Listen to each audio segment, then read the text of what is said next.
SIPचं हे सांगतो की मिराईचा एक ब्लड डोनेशन कॅम्प होता 2012 मध्ये 12-13 मध्ये. त्यावेळेस माझी SIP किती होती, जवळपास 15 पर्यंत. 9 मध्ये तर 3 लाख होती, पण 15 मध्ये 47 लाख होती. 12 मध्ये 10-1 लाख रुपये होती फक्त SIP.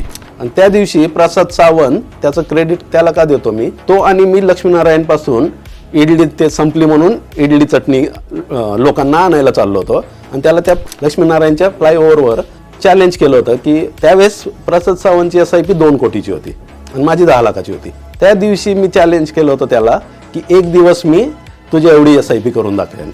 आणि तिथून माझी ॲक्च्युअल SIPची जर्नी चालू झाली. पुढच्या 2 वर्षात 47 लाख आणि त्याच्या पुढे 20 मध्ये 1.5 कोटी, 22 मध्ये 1.8 करोड आणि 25 मध्ये 2.5 कोटी.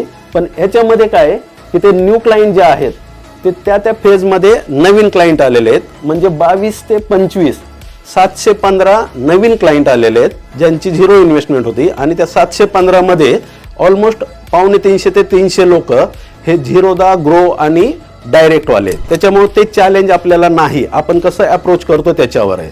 कारण तिथं लोक 2-5 हजाराची SIP करतील, पण पोर्टफोलिओ मोठं करायचं असेल ना तर हँड होल्डिंग लागतं. ते लोक शोधत येतील आपल्याला. फक्त आपण प्रामाणिकपणा आपला सांभाळायला पाहिजे.